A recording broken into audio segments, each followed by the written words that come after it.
اس موضوع پر آپ سے گفتگو ہوگی کہ کس طرح ہم اپنے خاندانی زندگی کو، اپنی معاشرتی زندگی کو خوشگوار بنا سکتے ہیں اللہ سبحانہ و تعالیٰ کی مدد کے ساتھ۔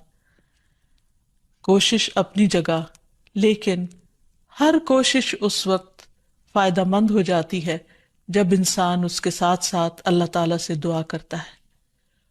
حدیث میں آتا ہے کہ اللہ سبحانہ و تعالیٰ کے نزدیک دعا سے زیادہ معزز اور کوئی چیز نہیں، یعنی سب سے زیادہ اللہ تعالیٰ جس چیز کو بندے کی ویلیو کرتے ہیں وہ دعا مانگنا ہے۔ اسی طرح ایک اور حدیث میں آتا ہے کہ دعا کرنا افضل عبادت ہے، یعنی انسان جب اللہ تعالیٰ کے آگے ہاتھ پھیلاتا ہے، اپنے دل کی پکار اپنے رب کو سناتا ہے، تو دراصل وہ عبادت کی حالت میں ہوتا ہے اور ایک افضل عبادت کر رہا ہوتا ہے۔ اس لیے کثرت کے ساتھ دعائیں کرتے رہنا چاہیے، لیکن یاد رہے کہ دعا کرنے سے پہلے اللہ سبحانہ وتعالیٰ کی تعریف ضرور کی جائے۔ اس سلسلے میں تعریف کے بے شمار کلمات ہمیں احادیث کی کتابوں میں ملتے ہیں۔ انہی میں سے ایک آتا ہے کہ آپ صلی اللہ علیہ وسلم سے سوال کیا گیا کہ کون سا کلام افضل ہے؟ آپ نے فرمایا جو اللہ نے اپنے فرشتوں اور اپنے بندوں کے لیے چنا، اور وہ ہے سبحان اللہ و بحمدہ، سبحان اللہ و بحمدہ۔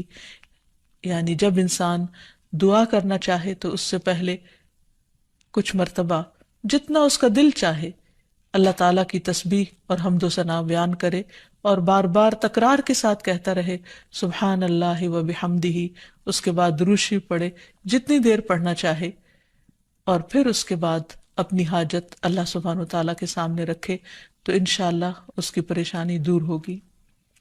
جہاں تک گھریلو پریشانیوں کا تعلق ہے تو اس میں ہم دیکھتے ہیں کہ ہر گھر کے اندر کوئی نہ کوئی چیز ایسی ہو جاتی ہے کہ جس سے باہمی تعلقات میں بدمزگی پیدا ہو جاتی ہے۔ بعض افراد کی طبیعت میں غصہ زیادہ ہوتا ہے، بعض لوگ جھگڑالو ہوتے ہیں، بعض لوگ شکی مزاج کے ہوتے ہیں، بعض لوگوں کو اونچا بولنے کی عادت ہوتی ہے، بعض لوگ دوسروں کو مختلف باتوں پر زج کرتے رہتے ہیں، بعض لوگ اپنی ذمہ داریوں کو ٹھیک سے نہیں نبھاتے۔ تو یہ تمام چیزیں صرف نہ یہ کہ ایسے انسان کو خود بلکہ اس کے آس پاس رہنے والوں کو اذیت میں مبتلا کر دیتی ہیں۔ اب اس میں انسان بعضوں کو سمجھانے سے بھی کام لیتا ہے، دوسروں سے بھی مدد لیتا ہے، لیکن پھر بھی مسئلہ حل نہیں ہوتا۔ تو صحابہ کرام تو اپنی جوتی کا تسمہ بھی ٹوٹ جاتا تو اللہ سبحانہ تعالیٰ سے مانگتے تھے۔ تو اگر گھر کے اندر کسی قسم کی ناچاکی یا پریشانی ہے تو اس سلسلے میں بھی ہمیں اللہ تعالیٰ کی طرف رجوع کرنا چاہیے، اور پھر اس کے ساتھ ساتھ دوسرے کو جو مشکل پیدا کر رہا ہے سمجھانا بھی چاہیے۔ جہاں تک لڑائی جھگڑے کا تعلق ہے تو اسے منافقت کی علامت بتایا گیا۔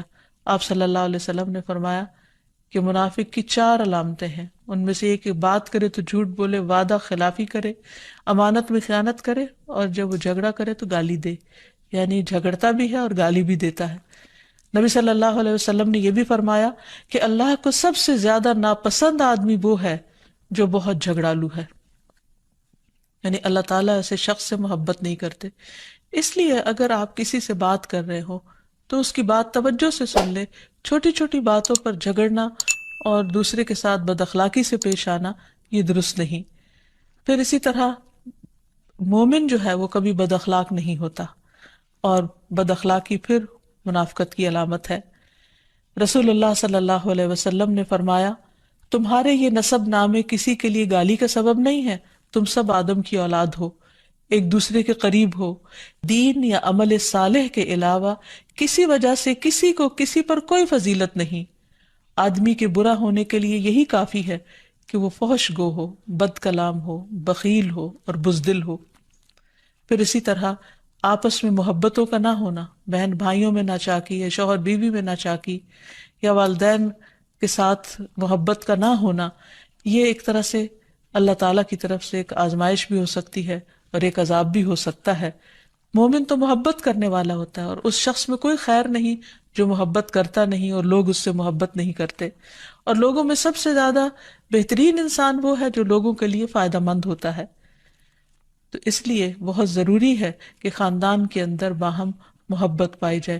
گھریلو زندگی خوبصورت ہو جاتی ہے اگر آپس میں ایک دوسرے سے پیار، محبت اور ہمدردی کے جذبات پائے جاتے ہیں۔ پھر اسی طرح بعض اوقات گھریلو زندگی میں بدگمانیاں بہت تکلیف دیتی ہیں، یا گھر کے کچھ افراد سنی سنائی باتوں پر یقین کرتے ہوئے دوسروں کے خلاف بدگمانی پال لیتے ہیں، تو اس سے بھی پرہیز کرنے کی ضرورت ہے۔ اسی طرح گھریلو پریشانیوں میں گھر کا تنگ ہونا بھی ایک عذاب کی شکل ہے، اس لیے نبی صلی اللہ علیہ وسلم نے ہر وضو کرنے کے بعد جو دعا سکھائی اس میں خاص طور پر یہ دعا آتی ہے کہ اے اللہ میرے گھر میں وسعت پیدا کر دے، یعنی ایک تو دلوں میں وسعت ہو اور دوسرا یہ ہے کہ جگہ بھی کشادہ ہو۔ رسول اللہ صلی اللہ علیہ وسلم نے فرمایا 3 چیزیں بدبختی میں سے ہیں: عورت جب تو اسے دیکھے تو وہ تجھ کو بری لگے اور وہ تجھ پر اپنی زبان چلائے، اور اگر تو اس سے غائب ہو تو وہ اپنے نفس کی اور تیرے مال کی حفاظت نہ کرے۔ دوسرے، مریل سواری کہ اگر تو اسے مارے اور چلائے تو تجھ کو تھکا دے، اور اگر اسے چھوڑ دے تو تجھے جلد تیرے ساتھیوں تک نہ پہنچائے، اور ایسا گھر جو تنگ اور کم سہولتوں والا ہو۔ تو اس لیے اگر انسان ایسی کسی تکلیف میں مبتلا ہے تو اس کا حل بھی یہی ہے کہ کوشش کے ساتھ ساتھ انسان دعا کرے۔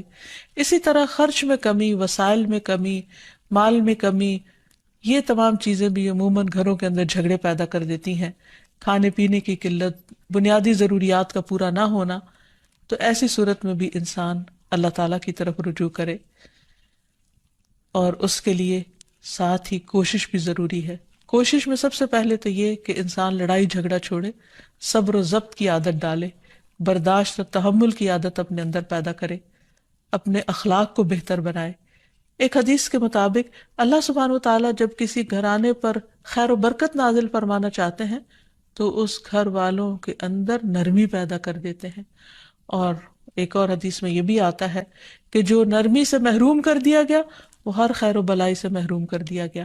تو اس لیے گھر کے ہر فرد کو اپنے اپنے رویے پر غور کرتے ہوئے اپنے اخلاق کی اصلاح کرنے کی ضرورت ہے، اور دوسروں سے توقعات زیادہ رکھنے کی بجائے اپنا طرز عمل اچھا کرنے کی ضرورت ہے۔ اور گھر والوں کے ساتھ بہترین ہونا نبی صلی اللہ علیہ وسلم کی سنت ہے۔ آپ نے فرمایا تم میں سے بہتر وہ ہے جو اپنے گھر والوں کے لیے بہتر ہو، اور میں تم سب کی نسبت اپنے گھر والوں کے حق میں اچھا ہوں۔ یعنی آپ نے اپنی مثال دی کہ میں سب سے اچھا سلوک اپنے گھر والوں سے کرتا ہوں، تو تمہیں بھی اگر اچھا بننا ہے تو ایسا ہی کرنا ہوگا۔ پھر اسی طرح گھر والوں کو زیادہ سے زیادہ فائدہ پہنچانا۔ حسن بصری سے مروی ہے کہ اللہ تعالیٰ کے نزدیک پسندیدہ بندے وہ ہیں جو اپنے اہل و عیال کو سب سے زیادہ نفع دینے والے ہیں۔ پھر اسی طرح پیار و محبت سے رہنا، اگر لڑائی جھگڑا ہو بھی جائے یا کوئی غلط فہمی پیدا بھی ہو جائے تو اس وقت خاموشی اختیار کر لینا، مناسب وقت کا انتظار کر کے اس غلط فہمی کو دور کرنا ضروری ہے۔ پھر اسی طرح اللہ سبحانہ و تعالیٰ نے گھریلو زندگی کو خوشگوار بنانے کے لیے جو بہترین ہدایت ہمیں قرآن مجید میں دی ہے وہ ہے عفو و درگزر سے کام لینا۔ اللہ تعالیٰ فرماتے ہیں یا ایہا الذین آمنوا ان من ازواجکم و اولادکم عدوا لکم فاحذروہم وَإِن تَعْفُوا وَتَصْفَحُوا وَتَغْفِرُوا فَإِنَّ اللَّهَ غَفُورٌ رَّحِيمٌ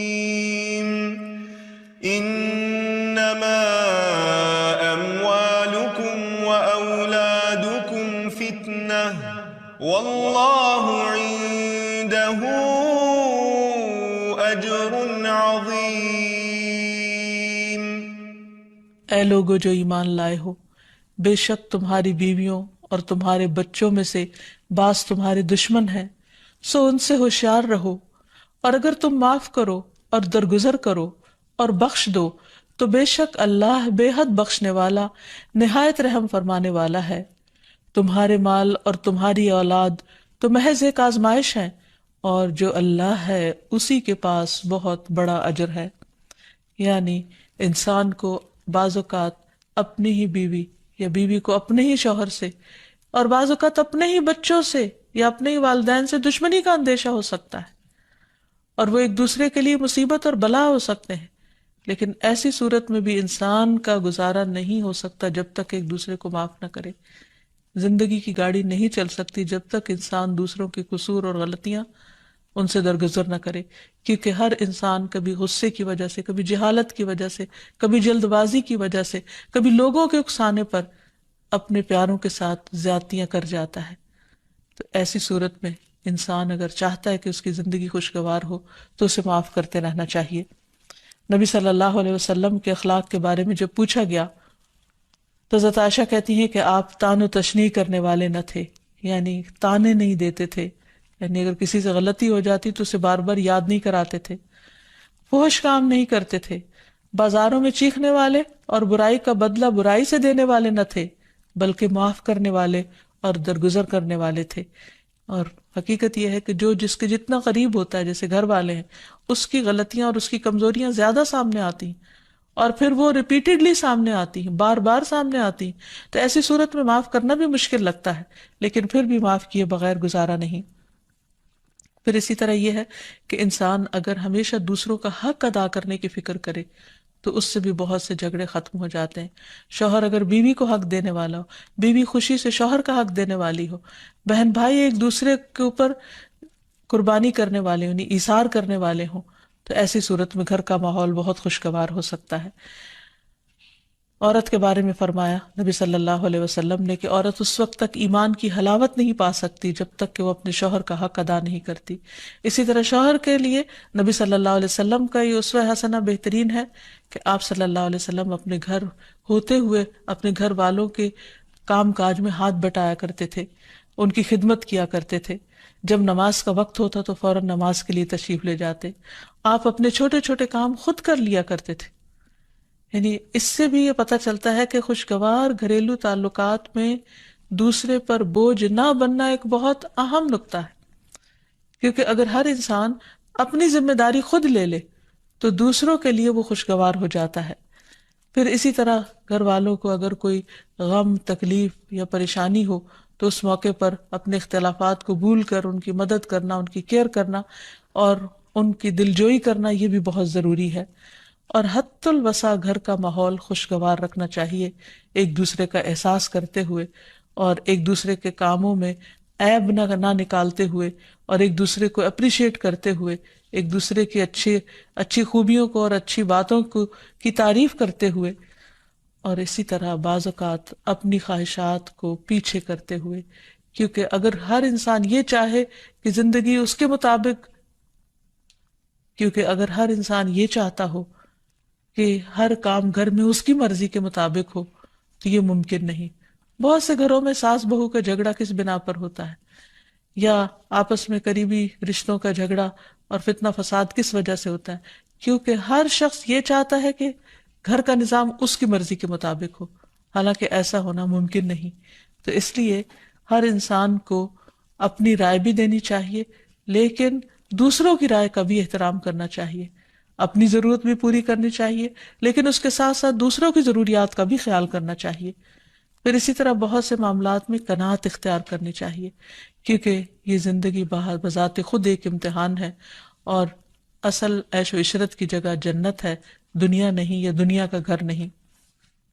تو اس لیے ضروری ہے کہ مشکل حالات میں انسان اپنے عزیزوں کا، پیاروں کا، گھر والوں کا ساتھ دے، ان کی مدد کرے.